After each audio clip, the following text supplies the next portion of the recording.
Hey everyone, कैसे हो आप सभी लोग। तो आज का हमारा टॉपिक बहुत ज़्यादा ऑसम होने वाला है from your human physiology section. ठीक है, तो जिसका नाम क्या, breathing and exchange of the gases. हम सभी चीज़ें कवर करेंगे जो आपकी एनसीईआरटी के अंदर है, वो सभी चीज़ें इस लेक्चर के अंदर मिल जाएगी। With in 30 minutes topic cover होने वाला है, तो बहुत ज़्यादा ऑसम होने वाला है। बस आपको क्रैश कोर्स के लिए प्लेलिस्ट को देखना पड़ेगा, आपको हर एक टॉपिक मिल जाएगा। तो हमारा चैप्टर नंबर 17 अच्छे से स्टार्ट करते हैं। इजीली 340 आपको ज़्यादा स्कोर करना है इस टॉपिक के ऊपर। लगभग 2 से लेकर 3 क्वेश्चन आते बेटा। ठीक है, चलो जल्दी से स्टार्ट करेंगे इस लेक्चर को। तो 100% एनसीईआरटी का डेटा। ठीक है, तो यस चलेगा। श्री गणेश करते बेटा। तो सबसे खास चीज याद रखना बेटा, ठीक है, हमारे बॉडी के लिए कार्बन डाइऑक्साइड हार्मफुल चीज होती है। ठीक है, कार्बन डाइऑक्साइड को हार्मफुल होने की वजह से निकालना पड़ता है बेटा। बट यहाँ पर एक पॉजिटिव थिंग होती है कि उसकी जो सोल्यूबिलिटी होती है बेटा, ठीक है, वो आपकी 20 to 25 टाइम ज्यादा होती है। ठीक है, किसके रिस्पेक्ट में, आपके आपके ऑक्सीजन के रिस्पेक्ट में। ठीक है, आपका जो ब्रीदिंग रेट होता है नॉर्मली, ठीक है, अगर एक नॉर्मल अडल्ट ह्यूमन, ठीक है, नॉर्मल जो कि कोई डिसीज वगैरह नहीं है, तो उसका breathing rate normally 12 to 16 times होने वाला है पर मिनट। ठीक है, बट देखना हाइपोक्सिया वगैरह सिचुएशंस के अंदर जहां पर वगैरह आपका नॉर्मली ऑक्सीजन कम हो जाएगा। ठीक है, ऐसी सिचुएशंस में, नॉर्मल सिचुएशंस में नहीं बेटा, ठीक है, अब नॉर्मल सिचुएशंस में ब्रीदिंग रेट कम ज्यादा हो सकता है। ठीक है, नॉर्मल हीमोग्लोबिन कंटेंट पर 100 ml ऑफ योर ब्लड जो होता है बेटा, वो 12 to 16 ग्राम होने वाला था। तो breathing rate also the haemoglobin content आपका 12 to 16 ही होने वाला है। इस चीज को अच्छे से याद करना बेटा। ठीक है, तो मैंने आपको बहुत ट्रिकी तरीके से सभी चीजें समझाई है। थोड़ा सा हाइलाइटर चेंज करते ताकि अच्छा दिखे बेटा हमें। ठीक है, तो देखना कि आपका जो 100 ml ब्लड होता है, आपका एवरी 100 ml ब्लड जो कि 5 ml ऑफ ऑक्सीजन को ट्रांसपोर्ट करता है, एंड आपका every 100 ml of the blood होता है बेटा, ठीक है, जो कि आपका डीऑक्सीनेटेड हो जाएगा, और 4 ml ऑफ कार्बन डाइऑक्साइड का ट्रांसपोर्ट करता है। इसके ऊपर बहुत बार क्वेश्चन पूछे जाते हैं। ज्यादा क्या होता है, ज्यादा ट्रांसपोर्टेशन आपका ऑक्सीजन का हो जाएगा रादर देन आपका कार्बन डाइऑक्साइड। इस चीज को अच्छे से याद करना बेटा। ठीक है, तो ये आपको देखना है बेटा, carrier of oxygen as well as the carrier of आपका कार्बन डाइऑक्साइड। ठीक है, तो ये बेसिकली आपके बॉडी फ्लूइड्स के रिस्पेक्ट में होने वाला है, जैसे कि आपका आरबीसी, जैसे कि आपका प्लाज्मा। ठीक है, तो ये बेसिक खास चीज देखना, ऑक्सीजन जो होता है बेटा, ऑक्सी हीमोग्लोबिन मतलब क्या, आरबीसी के फॉर्म में ज्यादा ट्रांसपोर्ट होता है। Over 97% transport of the oxygen आपके रेड ब्लड सेल के थ्रू होता है बेटा। उसका रीजन क्या है, रीजन क्या है, यस बेटा सही है। ठीक है, तो इसके पास होता है हीमोग्लोबिन, हीमोग्लोबिन के साथ बाइंड होगा, आयन कंपोनेंट इसके पास होने वाले हैं, एंड 97% इसके थ्रू होगा। बाकी बचा हुआ 3% आपकी डिजॉल्व स्टेट में हो सकता है बेटा, आपके प्लाज्मा के थ्रू हो जाएगा 3%। ठीक है, ये था हमारा ऑक्सीजन का। अभी हमें सबसे खास चीज देखनी कार्बन डाइऑक्साइड के रिस्पेक्ट में बेटा। तो 70% जो आपका कार्बन डाइऑक्साइड होता है, और SCO3 इसका नाम क्या बेटा, यस इसका नाम है बाइकार्बोनेट आयंस। ठीक है, तो इसके पास नेगेटिव चार्ज है बेटा, तो ये क्या करेगा, बफर सिस्टम में हेल्प भी कराता है। ठीक है, ब्लड बफर के अंदर। बट एक खास चीज आपके बॉडी में होता है कार्बोनिक अनहाइड्रेस, जो कि इसकी इसकी फॉर्मेशन कराता है। H2O प्लस CO2 जो हो जाएगा, वो आपका H2O CO3 की फॉर्मेशन करता है, H2CO3 की। फिर बाद में H प्लस लूज होगा, तो HCO3 बनेगा, जो कि आपका बाइकार्बोनेट आयन होने वाला है। Very good. ठीक है, आरबीसी 20%, ठीक है, हमारा नॉर्मल डेटा बेटा, आपके एनसीईआरटी के अंदर वैरी भी कर सकता है। नॉर्मल आरबीसी आपके रेड ब्लड सेल 20% कराएंगे, एंड प्लाज्मा ओवर 7% आपके एनसीईआरटी के अंदर कुछ तो दिया है, बट नॉर्मल 10% तक करता है। ये आपका प्रिसाइज डेटा है। अगर एमबीबीएस को वगैरह जाओगे तो यही डेटा आपको अच्छे से पढ़ने को मिल जाएगा बेटा। ठीक है, तो अगर आपको टेबल देखने के लिए कहा है एनसीईआरटी का, तो अगर ये टेबल अच्छे से देखोगे बेटा, तो आपको कुछ डाउट नहीं रहने वाला। ठीक है, अगर कुछ डाउट है भी तो comment section is always open, मैं आपके लाइव कमेंट्स पढ़ता हूँ। लाइव कमेंट्स करो, मैं आपको जल्दी से आंसर दे दूंगा। ठीक है, यस आगे बढ़ेंगे मेरे दोस्तों। ठीक है, तो दोस्तों एक चीज देखना, एक्सक्रीशन में पढ़ना है। ठीक है, एक्सक्रीशन का एक मीनिंग बता दो। ठीक है, एक्सक्रीशन के साथ ऑस्मो रेगुलेशन भी करते हैं। ठीक है, हमारी सुसु होती है बेटा, होती है नहीं होती, ठीक है होती है बेटा। तो सुसु के अंदर क्या होगा, अमोनिया होता है, यूरिया होता है, कुछ भी होता है बेटा। ठीक है, तो एक बेसिक चीज है कि हमारी किडनी ऑस्मो रेगुलेशन भी कराती है, तो एक्सक्रीशन के साथ ऑस्मो रेगुलेशन को भी लाया जाता है बेटा। ठीक है, तो sponges basic life form, Cnidaria basic life form, flatworms उतना बेसिक नहीं होता, फिर भी इन सभी के बीच में डिफ्यूजन होता है बेटा। ठीक है, इनके बीच में क्या होता है, डिफ्यूजन होता है एक्सक्रीशन के लिए। अर्थवर्म के पास उसका मॉइस्ट क्यूटिकल होता है बेटा। ठीक है, इंसेक्ट्स के पास ट्रकियल ट्यूब्स होती हैं। एक्वेटिक अर्थ्रोपोड्स, एक्वेटिक मोलस्क के पास गिल्स होता है। ठीक है, तो आपको इतना बेसिकली मालूम है, arthropods as well as the mollusc के पास गिल्स होता है। तो इस तरह से आप याद कर सकते हो, अर्थवर्म के पास मॉइस्ट क्यूटिकल होता है। इसके ऊपर क्वेश्चन अगर आपका नसीब अच्छा है तो पूछा जा सकता है, क्योंकि सिंपल है बेटा, आप आराम से इलिमिनेट करके भी आराम से आंसर कर सकते हो। ठीक है, आपको जो ट्रकिया होता है, आप क्या क्या हो चुका है, नेजल कैविटी, ओरल कैविटी, ठीक है, फेरिंग्स, लैरिंग्स हो जाएगा, फिर बंदे ट्रकिया। तो ट्रकिया वगैरह ब्रोंकियल्स के अंदर डिवाइड होता है बेटा at the fifth thoracic vertebra. कहाँ पर? फिफ्थ थोरैसिक वर्टिब्रा, ठीक है। यहाँ पर किसके बीच में डिवाइड हो जाएगा बेटा? वो आपके right as well as the left bronchiole के बीच में डिवाइड हो जाएगा, ठीक है। इस चीज को भी याद कर सकते हो। इनकम्प्लीट कार्टिलेजिनस रिंग्स आपके trachea primary constriction second as well as the tertiary bronchi as well as the initial bronchus पर प्रेजेंट होते बेटा। कंप्लीट नहीं होती, इनकम्प्लीट होती है। इसकी वजह से उसका आप कह सकते हो कि क्लोजनिंग नहीं होती, ठीक है। एक्चुअली वो ओपन स्ट्रक्चर रह पाता है एंड यहाँ पर इनकम्प्लीट होती है, ठीक है। So if you want to compare between your esophagus as well as your trachea, trachea is the anteriorly placed with respect to your esophagus, ठीक है। So you will find there are something incomplete cartilaginous rings, ठीक है, which are not bony, which is made of the cartilaginous, ठीक है। So these are the incomplete C-shape incomplete cartilaginous rings present in the trachea, so you can just compare with them, ठीक है। So देखना एक सबसे खास चीज आपके पास आपके रेस्पिरेटरी पार्ट के पास, ठीक है बेटा। एक आज चीज देखना, मेरा जो नाक है बहुत ज़्यादा ब्यूटीफुल है, बहुत ज़्यादा अट्रैक्टिव है, इसे देख के प्यार हो जाता है। मेरी आंखें उतनी अच्छी है, ठीक है, देख लो। तो सबसे खास चीज़ यहाँ से लेकर यहाँ तक कहीं तो मेरा क्या होता है बेटा? कंडक्टिंग पार्ट होता है। एंड एक्चुअल मेरे पास बेटा एक्सचेंज पार्ट भी होता है, ठीक है। तो हम अच्छे से पढ़ेंगे। कंडक्टिंग पार्ट हमारे नॉस्ट्रिल से लेकर टर्मिनल ब्रोंक्यूल्स तक होता है, ठीक है, इनिशियल नहीं।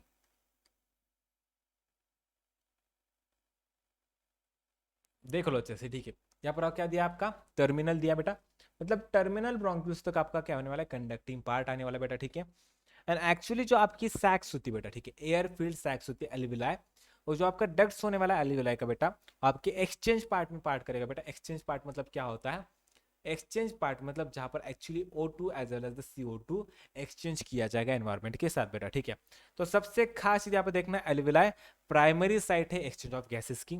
ऑक्सीजन अंदर जाएगा, सांस लूंगा, एल्वेलाई तक चला जाएगा, ऑक्सीजन अंदर, बीच में जो कार्बन डाइऑक्साइड बनेगा वो एल्वेलाई के थ्रू बाहर निकलेगा बेटा, ठीक है। Exchange of gases occurs by the between blood and the tissues बेटा, ठीक है। एक चीज देखना, हमारा जो ब्लड के अंदर होता है बेटा, ठीक है, मतलब क्या हो जाएगा? ऑक्सीजन आपके खून के अंदर चला जाएगा। खून का as well as the plasma का ट्रांसपोर्ट आपके कहाँ तक होगा बेटा? यस, आपके टिश्यूज तक होगा। टिश्यूज के बीच में भी आपका यही एक्सचेंज ऑफ गैसेस होने वाला है। एंड यहाँ पर देखा बेटा कि thoracic chamber air tight chamber होता है, ठीक है। अगर आप यहाँ पर खड़े हो, ठीक है, अगर आपके कोई यहाँ पर थोरैसिक कैविटी के अंदर कोई गोली मारता है तो यहाँ पर आपकी डेथ हो जाएगी, ठीक है। डेथ होने के चांसेस होते हैं बेटा। इसका रीजन क्या है? क्योंकि आपकी थोरैसिक कैविटी पंक्चर कर जाती है बेटा, ठीक है। एंड उसके बाद आपकी पल्मोनरी वेंटिलेशन अच्छे से नहीं हो पाएगी, इसकी वजह से आपकी डेथ हो सकती है। तो अगर देखना, अगर आप कोई साउथ इंडियन मूवीज वगैरह देख रहे हो, अगर उसके अंदर अगर आपको यहाँ पर कोई गोली रख रही है और अगर छेद पड़ रहा है ना बेटा, ठीक है, तो उस छेद की वजह से तो मौत ही आने वाली थी। अगर पेट में गोली लगेगी so there could be the chances कि आप जिंदा रह पाओगे, ठीक है। बट अगर आपके यस बेटा थोरैसिक कैविटी में पंचर हो जाएगा तो डेथ होने के चांसेस ज्यादा होते हैं, ठीक है। तो एक चीज सबसे खास चीज, we can not directly alter the lung volume, ठीक है। So what is the meaning of lung volume? Is the thoracic chamber, ठीक है। तो एक चीज देखना, अगर आपने सीपीआर के अंदर देखा है, जो भी प्रेशर आप थोरैसिक कैविटी पर लगाओगे डायरेक्टली वही प्रेशर आपके लंग्स के ऊपर लाएगा। So we can not directly alter the lung volume, ठीक है। Diaphragm and the internal as well as the external internal intercostal muscles increase thoracic volume which indirectly increases the lung volume, ठीक है। So if you are going to increase the thoracic volume, actually you are going to increase your lung volume. If you are going to decrease your thoracic volume, so actually indirectly you are going to decrease your lung volume too. So yes, we cannot directly alter the lung volume. It is also associated with your thoracic volume because thoracic chamber is the airtight chamber, ठीक है। तो ये थोड़ी सी conceptual question था बेटा, ठीक है। तो अब देखना कि हम हमारे स्ट्रेंथ बढ़ा सकते हैं इंस्पिरेशन की एक्सपिरेशन की, हमारे पास कुछ मसल्स होती है एब्डोमेन की बेटा, ठीक है। तो आपने देखा होगा, क्या देखा है बेटा, ठीक है। तो रामदेव बाबा चाचा को देखा होगा बेटा, ठीक है, वो क्या करते हैं? पेट की मसल्स को गुड़ कराते हैं, ठीक है। तो एक्चुअली उसकी वजह से देखना कि अगर हमारी एब्डोमेन की मसल्स होती है बेटा, ठीक है, अगर उनके ऊपर हम कंट्रोल कराएंगे बेटा, ठीक है, तो हम इंक्रीज कर सकते हैं स्ट्रेंथ पे inspiration as well as the expiration की। इस चीज को बहुत अच्छे से याद करना है, ठीक है। अगर देखना, अगर आपको वॉल्यूम ऑफ एयर को काउंट करना है and it is very important, जिसे हम कहते हैं बेटा स्पायरोमीटर, तो इसके अंदर आपको बेसिकली फूक मारनी होती है, ठीक है। तो जो वॉल्यूम नॉर्मली अंदर बाहर हो सकती है, ठीक है, उन्हीं वॉल्यूम को हम स्पायरोमीटर के थ्रू काउंट कर पाते हैं, ठीक है बेटा, यस। जो वॉल्यूम नॉर्मली हम अंदर बाहर कर सकते हैं, ठीक है, उन्हें बस हम काउंट कर सकते हैं। जो वॉल्यूम बस आपके लंग्स के साथ एसोसिएटेड होती है उन्हें हम नहीं काउंट कर सकते स्पायरोमीटर के थ्रू, ठीक है, इस चीज को अच्छे से याद करना। अभी हमें पढ़ना है volumes as well as the capacities. हमें अभी volumes as well as the capacities करनी है, इसके ऊपर क्वेश्चन आने के चांसेस मैक्सिमम होते हैं, ठीक है। सो नॉर्मल देखना, नॉर्मली आपके सामने बैठा हूँ, मैं जिंदा हूँ या मरा हुआ हूँ, ठीक है, आपको क्या लगता है? नहीं भैया जिंदा हो, ठीक है, नहीं भैया मरे हुए हो, ठीक है। तो अभी मेरी आवाज़ कुछ ऐसी है कि लग रहा है आपको कि मैं मर गया, but still I am a जिंदा person. So the main important thing you should know about, I am respiring, ठीक है, at this time I am respiring, I am inhaling the air, I am exhaling the air. Just basic difference is only the gases, ठीक है। I'm just inhaling the combination of different gases, predominantly I am expected to, yes, inhale the oxygen, ठीक है। And basically due to the catabolism, due to the metabolism, you can say also, in my body there is the formation of the carbon dioxide, and the carbon dioxide is very harmful to my body. So I'm expected to exhale that carbon dioxide. There are the many centers, ठीक है, which we are going to discuss in our further session, which are the carotid arteries and all, ठीक है, everything. But still I'm expected to exhale the carbon dioxide out of my body. So that is my respiratory system, ठीक है। So the more oxygen I will take, the more carbon dioxide I will give, ठीक है। So that is the basic thing, because there is the cellular respiration, you know, as well as there are the glycolysis and all, ठीक है, everything we have also discussed in the plant physiology. So the same things associated with also, because we are also the eukaryotic, we have also the eukaryotic cells, as well as the plant also have the eukaryotic cell. The basic difference is only the plastids and all, the cell wall and nothing else, ठीक है। So the more important is the tidal volume, जो normal हम inhale करते हैं, exhale करते हैं, inspiration expiration, वो same tidal volume कहते हैं, जो कि आपकी आधी लीटर तक होती है। Many of my students get confuse between this, कि टाइडल वॉल्यूम आपका हाफ ऑफ द लीटर होता है, मतलब 500 ml होता है बेटा, ठीक है। यहाँ पे देखना कि आपका इंस्पायरेटरी रिजर्व वॉल्यूम और एक्सपायरेटरी रिजर्व वॉल्यूम आपको पढ़ना है। इंस्पायरेटरी रिजर्व वॉल्यूम लगभग 3000 ml, आपके एनसीईआरटी के अंदर कुछ अलग डेटा है। एक्सपायरेटरी रिजर्व वॉल्यूम लगभग आपका 1000 हो जाएगा। आपको यहाँ पर एक चीज बता दूंगा,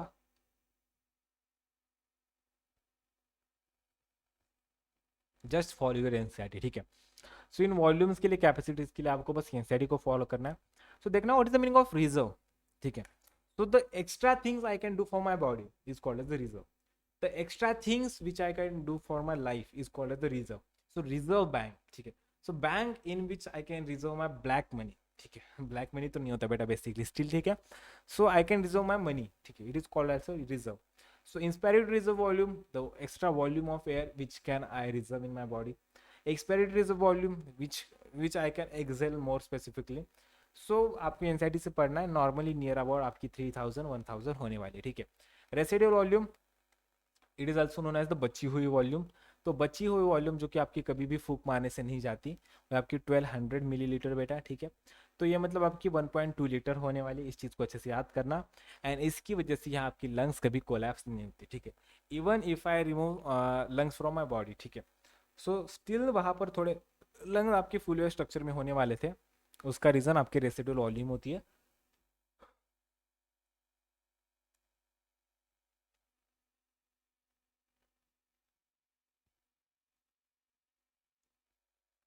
इसे हम क्या कहेंगे मेरे दोस्तों, इसे हम कहेंगे बची हुई वॉल्यूम, जिसे हम रेसिडुअल वॉल्यूम भी कहते हैं, ठीक है। तो वाइटल कैपेसिटी, यहाँ पर कैपेसिटी बेटा, ठीक है, जो कि आपकी IRV plus ERV plus TV होने वाला बेटा, tidal volume, expiratory reserve volume, as well as the inspiratory reserve volume है, ठीक है। तो आप बोलोगे कि भैया हमें इसी डिटेल में पढ़ा दो। I am not going to discuss this in the detail, because this is the one short lecture, ठीक है, and I am just suppose to take the fast revision. So अगर आपको कॉन्सेप्चुअल पढ़ना है तो आप मेरे धीरे वाले लेक्चर देख लो, इसके अंदर तो आपको फास्ट ही जाना पड़ेगा, ठीक है। Maximum volume of air a person can breathe in after force आपका एक्सपिरेशन होने वाला बेटा, उससे हम वाइटल कैपेसिटी कहते हैं। यहाँ तक अच्छे से देखना। अगर आपको सच में थोड़ा सा डीप प्रेफर करना है तो आप हमारी अनअकैडमी की क्लासेस को भी ज्वाइन कर सकते हो, ठीक है। तो देखना है कि डिफ्यूजन रेट किसके ऊपर आपका डिपेंड करता है, प्रेशर, ठीक है। जितना ज्यादा प्रेशर, जितना ज्यादा पॉजिटिव प्रेशर, उतना ही आपका उस पॉजिटिव डायरेक्शन में ज्यादा डिफ्यूजन का रेट हो जाएगा बेटा, ठीक है। वॉल्यूम एंड प्रेशर बेटा, ठीक है, वीपी जो होता है, वॉल्यूम और प्रेशर आपका इनवर्सली प्रोपोर्शनल होता है। जितना ज्यादा वॉल्यूम उतना कम आपका प्रेशर, जितना कम आपका प्रेशर उतना ज्यादा आपका वॉल्यूम हो जाएगा, ठीक है। Second is the solubility of gases. So diffusion rate of the carbon dioxide is always greater than your oxygen because the diffusion rate or the solubility rate of your carbon dioxide is maximum or the more. ठीक है. So actually as the thickness of the membranes also takes an important role, because there are the few membranes which are very light, ठीक है, which are very, you can say, thinnest. So thin membrane can have so greater diffusion rate with respect or with compared to your, yes बेटा, thicker आपका membrane होने वाली थी. ठीक है, तो हम आगे बढ़ेंगे. यहाँ तक ही था बेटा. ठीक है, ऑक्सीजन दो होता है बेटा. ठीक है, ऑक्सीजन एल्वेलाई के अंदर जाएगा, एल्वेलाई से कार्बन डाइऑक्साइड बाहर फेंका जाएगा. ठीक है बेटा, ऑक्सीजन आएगा हीमोग्लोबिन के साथ दोस्ती करेगा, दोस्ती करने के बाद आपको ऑक्सी हीमोग्लोबिन जो होता है बेटा, ठीक है, जिसकी फॉर्मेशन होगी आपका ट्रैवल करेगा आपके टिश्यूज के साथ. ठीक है, यहाँ पर फॉर्मेशन होगी CO2 की. तो कार्ब अब आपका जो बेटा, यस, कार्बन डाइऑक्साइड जो होगा बेटा आपके, यस, हीमोग्लोबिन के साथ वगैरह, तो मोर स्पेसिफिकली आपके बाइकार्बोनेट्स के अंदर कवर हो जाएगा बेटा. इसके वजह से मैंने उसका नाम नहीं लिया. ठीक है, और ये आपके एल्वेलाई तक लेके जाएगा, यहाँ पर से फिर बाद में आपका बाहर चला जाएगा. ठीक है, तो इस डायरेक्शन में ट्रैवल होता है बेटा. यस, ऑक्सीजन आएगा एल्वेलाई के साथ, हीमोग्लोबिन, ऑक्सी हीमोग्लोबिन बनेगा, ये आपके टिश्यूज तक लेकर जाएगा बेटा. ऑक्सीजन निकल के टिश्यूज तक जाएगा, टिश्यूज में CO2 की फॉर्मेशन होगी, CO2 निकल के आपके हीमोग्लोबिन के साथ बाइंड करेगा. ठीक है, ये आपका जाएगा फिर से आपका एल्वेलाई तक, एल्वेलाई से फिर बाद में आपके आउट ऑफ द बॉडी. तो इस तरह से आपका स्ट्रक्चर होता है. एक्चुअली मैं यहाँ पर भगा नहीं रहा हूँ बेटा, I am just suppose to take the fast revision. ठीक है, तो आपके पास दिन कम बचे, इसकी वजह से मुझे थोड़ा सा एक्स्ट्रा फास्ट लेना पड़ रहा है. ठीक है, यहाँ पर आपको फिगर देखने के लिए कहा है बेटा. ठीक है, see figure 17.4 page number 273 NCERT 11th you are suppose to see this diagram. ठीक है, सो डिफ्यूजन मेम्ब्रेन जो थी बेटा, ठीक है, यहाँ पर हम किस डिफ्यूजन मेम्ब्रेन के बारे में बात कर रहे हैं. यस बेटा, same type of the, similar type of the, not the same but similar type of the structure is also present in your kidneys, but still here we are going to discuss or we are supposed to discuss about the alveoli structure. ठीक है, so what we are going to discuss, this pen is like your blood capillary. ठीक है, and actually the outer space is the alveoli. ठीक है, so between alveoli there is the wall of the alveoli also, there is the wall of your, you can say, the blood vessels, capillaries, if endothelium. ठीक है, endothelium you can say, and in between your alveoli as well as there is a blood capillary, in between them there is a basement substance. So this membrane or this diffusion membrane is made up of the 3 layers. ठीक है, the first one is the squamous epithelium of the alveoli, squamous epithelium of the alveoli, which is the thin layer. Second one is the endothelium of the alveolar capillaries. ठीक है, so आपकी जो capillaries होती है, ठीक है, उसे हम एंडोथेलियम कहेंगे बेटा. आपको जो मालूम है बेटा कि आपके ब्लड वेसल्स के अंदर या तो एल्वेलाई के अंदर बेटा स्क्वैमस इपिथेलियम होता है, and in between them there is the something holding substance as like this act like your collagen also. ठीक है, कोलेजन की तरह एक्ट करेगा. So there is called as the basement as well as the basement substance. ठीक है, तो जो कि आपके उसके बीच में होने वाला था बेटा. तो डिफ्यूजन मेम्ब्रेन 3 आपके लेयर्स की होती है, फिर भी बहुत ज्यादा पतली होती है. तो आप मुझसे पूछना पसंद करोगे कि भैया आपको नंबर लगा है. ठीक है, तो टू बी ऑनेस्ट ये नंबर का चश्मा नहीं है, this is the only spec. ठीक है, बस स्पेक है बेटा, इसके अंदर कुछ नंबर वगैरह नहीं है. हाँ, बस इसकी एक स्पेशलिटी है कि ये लाइट को रिफ्लेक्ट नहीं करता. ठीक है, तो इसकी वजह से खरीदा है. हाँ भैया, हमने नापतोल के ऊपर इसकी एडवर्टाइजमेंट देखी है. अबे गधो, नापतोल के प्रोडक्ट नहीं यूज़ करता. ठीक है, अरे नहीं नहीं नहीं. ठीक है, एक्चुअली क्या हुआ कि मैं गया था एक बार स्टोर को, ठीक है, अपने दोस्त का चश्मा लाने के लिए. सो देन मैंने एक चीज़ नोटिस की कि यार वहाँ पर ना डिसेंट लगते हैं बच्चे. ठीक है, नॉर्मली एक यहाँ से एक बच्चा आया, बच्चा मतलब उसकी एज लगभग 25 ईयर्स होगी, and he was like tapori rowdy. ठीक है, एंड जब उसने चश्मा पहना तो उसके बाद चश्मा पहनने के बाद वो बहुत अच्छा दिखने लगा, डिसेंट दिखने लगा. ठीक है, सो मैंने भी सोचा कि यार मैं भी कुछ उस तरह से दिखूंगा. ठीक है, बाल बिल बड़े हैं, ठीक है, शेव नहीं किया है, तो सोचा कि यार चलो एक स्पेक खरीद लूंगा. ठीक है, तो मैंने विदाउट एनी नंबर का खरीद लिया. इसके थ्रू ट्रैवलिंग के थ्रू अच्छा हो जाता है, लाइट रिफ्लेक्ट नहीं होती, बट सबसे ज़्यादा फ़ायदा मालूम है आपको. ठीक है, इसका सबसे ज़्यादा फ़ायदा वाइवा में होता है. तो यार देखना, मैं आपको दिखा दूंगा difference. This is the original me. ठीक है, मैं हरामी हूँ, मैं बहुत कुछ भी हूँ बेटा. ठीक है, चलेगा, बट एक चीज़ देखना, दिस वर्सेस दिस. ठीक है, कितना ज़्यादा डिफरेंस हो जाता है. ठीक है, इतना ज़्यादा डिफरेंस होता है कि अगर मेरे सामने कोई एग्जामिनर है, ठीक है, तो उसे लगना चाहिए कि बेटा हाँ बहुत पढ़ाकू लड़का है. ठीक है, इसे चश्मा है, कितना डिसेंट लग रहा है, कितना शांत है बेटा. तो इसकी वजह से इसके जो भी पैसे थे 3,000 एंड समथिंग. ठीक है, तो जो वो थोड़ा सा वर्थ इट था बेटा. ठीक है, तो ऐसे इस इन्वेस्टमेंट थोड़ी सी इंपॉर्टेंट होती है ताकि आपको थोड़ा सा डिसेंट बनाया जाए बेटा. ठीक है, अभी आप ही देखना, रुको मुझे खुद को देखने दो बेटा, कितना डिसेंट लग रहा हूँ. बाल भी थोड़ा सा अच्छे से बना लूंगा, कितना डिसेंट लग रहा हो देखो आप ही, ठीक है। तो ये डिसेंट के लिए बेटा आपको भी डिसेंट थोड़ा सा दिखना पड़ता है, ठीक है। चलो बैक ऑन द टॉपिक। आपका कार्बन डाइऑक्साइड बेटा प्लस आपका जो पानी होता है, पानी मतलब क्या भैया, आपके पास कोई लैंग्वेज है या नहीं, ठीक है। यस, आपका जो H2 होता है बेटा, ठीक है। तो वो जो होता है बेटा आपके कार्बोनिक अनहाइड्रेट्स, जो कि आपके प्लाज्मा के अंदर, आरबीसी के अंदर थोड़े अमाउंट में होता है बेटा, ठीक है। एक्चुअली सॉरी, प्लाज्मा के अंदर, ठीक है। तो वो जो होता है बेटा उसके थ्रू आपकी बाइकार्बोनेट आयंस की फॉर्मेशन होती है बेटा। ये रिएक्शन आपकी रिवर्सिबल होती है।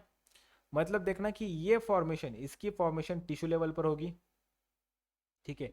इसकी फॉर्मेशन टिश्यू लेवल पर होगी, एंड इसका डिग्रेडेशन वापस इसमें आपके एल्वेलर लेवल पर हो जाएगा। मतलब आपका बेसिकली उल्टे टाइप के यहाँ पर ट्रांसपोर्ट किया जाने वाला है मेरे दोस्तों, ठीक है। तो आप देखना हमें बस यहाँ तक पढ़ना है, ज़्यादा टॉपिक नहीं है, यहाँ तक ही पढ़ना है मेरे दोस्तों, ठीक है। तो we will cover within 10 minutes, ठीक है। This topic will get covered in to 10 minutes. तो यहाँ पर देखना कि आपके पास oxygen saturation curve, actually oxygen dissociation curve, ठीक है। सो यहाँ पर आपको एक्सप्लेनेशन दिया है which is not in your actually basically देखना कि आप आपको क्या कहा है कि आपकी एनसीईआरटी के अंदर इसका एक्सप्लेनेशन नहीं है, बट इस बुक के अंदर आपको दिखाया है बेटा, ठीक है।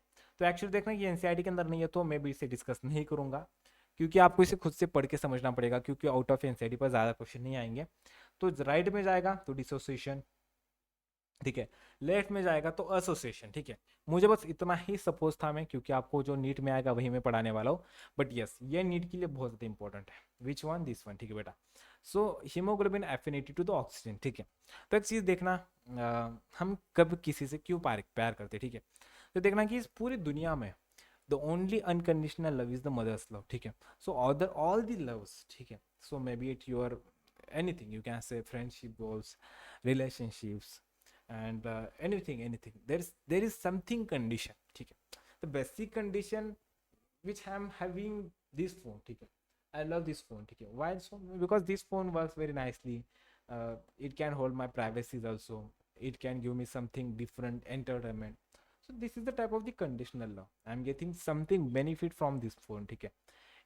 if in future this phone doesn't give me any benefit, so I will throw it in the dustbin, ठीक है। So that is the only basic thing, there is the conditional things, ठीक है। So it is the hemoglobin affinity to the oxygen is the, इसकी affinity आपकी बढ़ जाती है बेटा, ठीक है, जब भी आपका कार्बन डाइऑक्साइड कम हो जाता है, ठीक है। ऑक्सीजन ज्यादा, कार्बन डाइऑक्साइड कम, ऑक्सीजन हीमोग्लोबिन, ठीक है, यस। आपके H प्लस आयंस कम, पीएच ज्यादा, HbO2, यस, ठीक है। टेम्परेचर कम, HbO2, ठीक। इस तरह से इनकी एफिनिटी होती है। एंड इसके जस्ट ऑपोजिट आपका डिक्रीज हो जाएगा, हाई PCO2 दूर हो जाएंगे, ठीक है। आपका high H plus low pH दूर हो जाएंगे, हाई टेम्परेचर दूर हो जाएंगे, ठीक है। मतलब Hb और आपकी O2 की हैप्पीनिटी इसके ऊपर डिपेंड करती है बेटा, ये बहुत ज्यादा इंपॉर्टेंट है, ठीक है। मैं इसे टेलीग्राम पर डाल दूंगा, ठीक है। एंड ये सभी नोट्स आपको हमारे टेलीग्राम चैनल पर भी मिल जाएंगे, बट सबसे खास चीज आपको ऐप स्टोर के अंदर डाउनलोड करना है, ठीक है, एक एप्लीकेशन जिसका नाम है वैभव देशमुख नीट। तो आपको पूरे बायोलॉजी के सभी शॉर्ट नोट्स इस एप्लीकेशन पर मिल जाएंगे, ठीक है।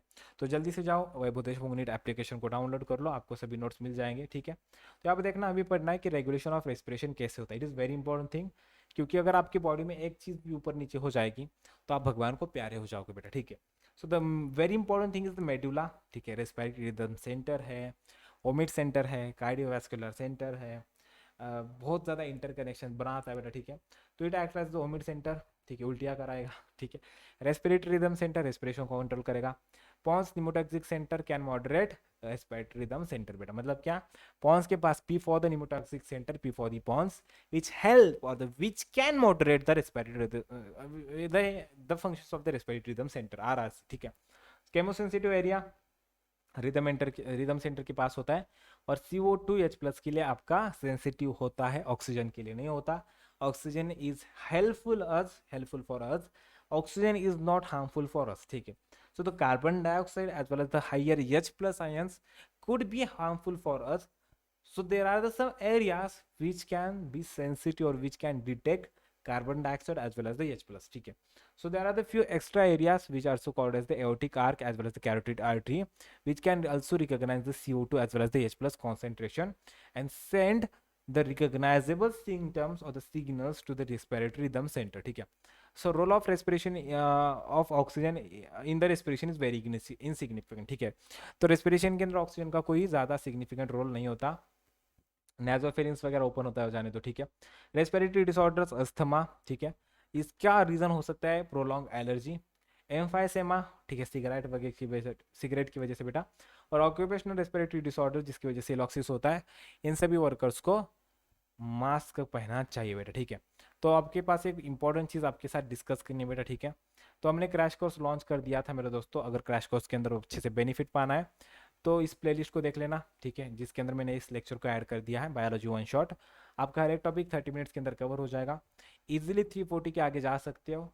हर एक टॉपिक और लगभग 2 से लेकर 3 क्वेश्चन आते हैं, इसके ऊपर भी उतने हैं। ह्यूमन फिजियोलॉजी के पहले कवर करेंगे, फिर बाद में 12th को कवर करेंगे। टोटली एनसीईआरटी के नोट्स हैं। नोट्स अगर चाहिए तो एप्लीकेशन को डाउनलोड कर लो, वहाँ पर आपको स्टडी मटेरियल के टैब में नोट्स मिल जाएंगे। एप्लीकेशन का नाम, जैसे यूट्यूब का नाम है वैभव देशमुख नीट, वैसे ही एप्लीकेशन का सेम नाम है वैभव देशमुख नीट। तो आज हमने ये टॉपिक कवर कर लिया है, कल आपको अगला वाला ह्यूमन फिजियोलॉजी का टॉपिक मिल जाएगा। इस चैनल को ज़्यादा ज़्यादा सब्सक्राइब कीजिए and also like this video, ठीक है। तो मेरा मोटिवेशन बना रहेगा, कुछ पॉजिटिव बोल से तो comment section is always open for you.